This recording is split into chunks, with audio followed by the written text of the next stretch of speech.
Thank you. We'll allow a 30-second rebuttal, starting with Mr. Zimmer, if you would like. Sure.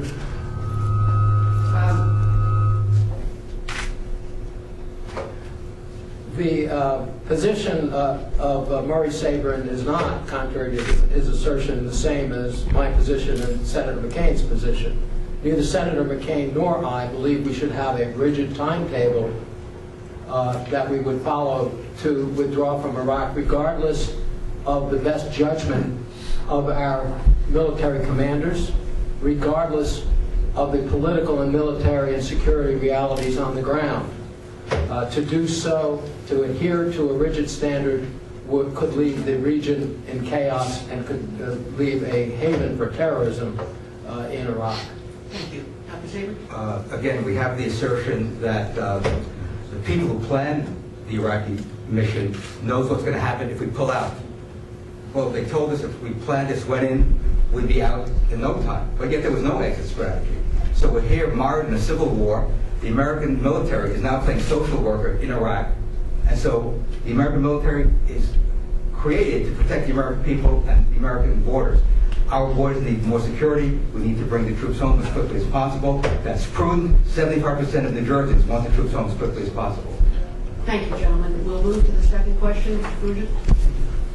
Sorry, Dr. Sabrin. All three Republicans claim to be fiscal conservatives, so I'd like to talk about record deficits and the federal debt. The United States' deficit is estimated at $410 billion this year.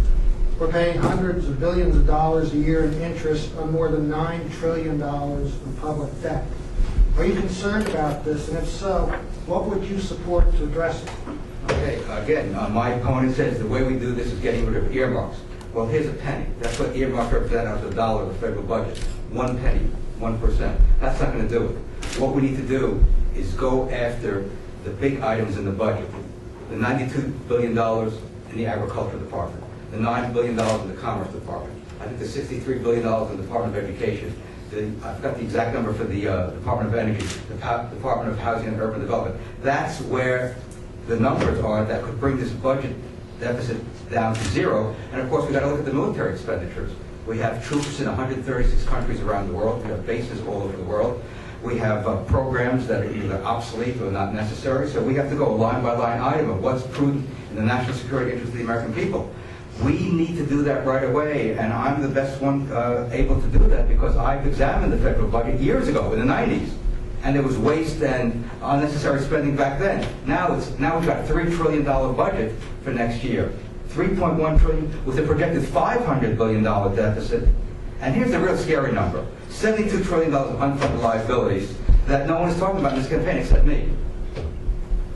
Our children will have to pay 8 months of their income in federal, state, and local taxes to manage what the federal government is promising over the next 75 years. That's unconscionable.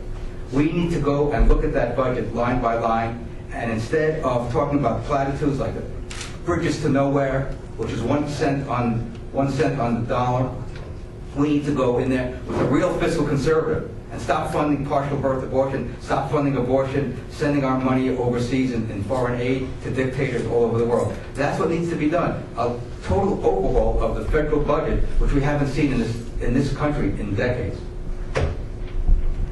Thank you. Mr. Zimmer?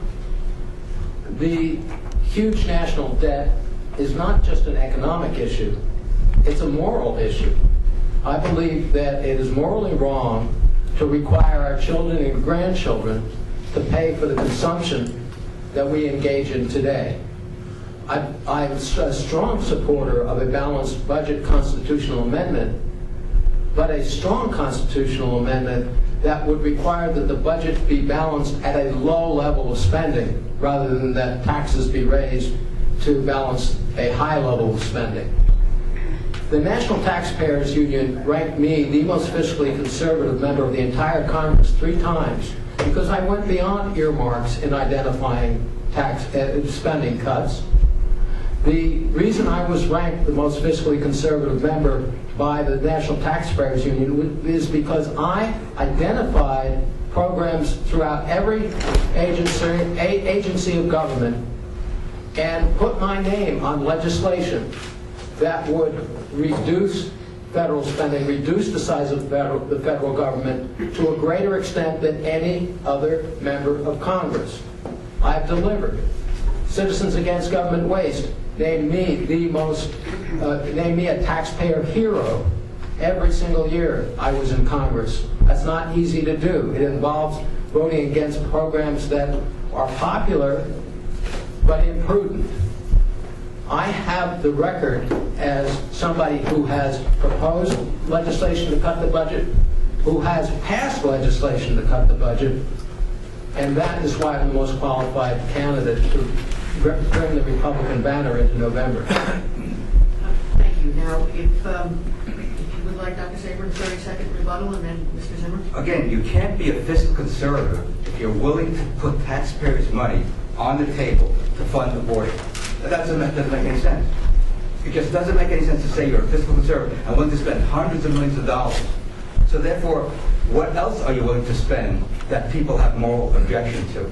This is the problem with people who are career politicians like Dick Zimmer and others who served in Congress for too long, or in the state legislature. You can say all these wonderful things about what you've done, but have you delivered? The budget is going to be $3 trillion. So we don't have any evidence that Dick Zimmer has been successful in these efforts. Thank you.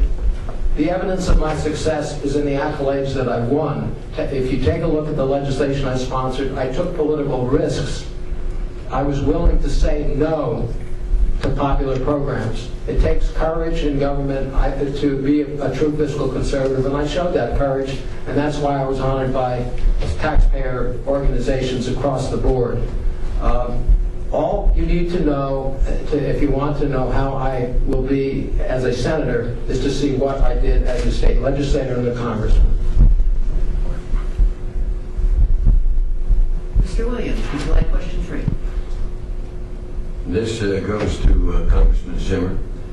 How would you vote on the union's attempt now to change the labor laws so as to use the card check method when that just means the majority of workers just sign a card rather than use the secret ballot when voting to unionize? How would you handle that? The secret ballot, to me, is sacred. It's sacred not only in our political elections, but sacred in other important choices that people make in this country. The National Labor Relations Act, when it was passed more than some 70 years ago, provided that there would be a fair shake for each individual employee who could hear from the union, who could hear from management, and would make up his or her mind in the secrecy of the polling place.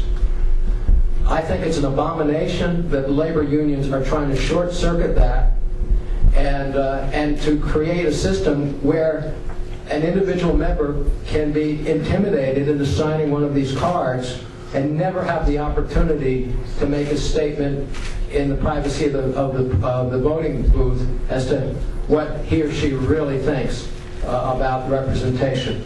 I'm in favor of of the right of workers to organize and to be represented by a union, but that decision to be organized and to be represented should be a fair one. This would completely undercut nearly a century of tradition and would turn existing law on its head. It's quite ironic that something that has stood the labor unions in good stead since the Great Depression, they can't live with it because they can't make the persuasive case to prospective members, so they want to change the rules in the most radical way. I oppose it.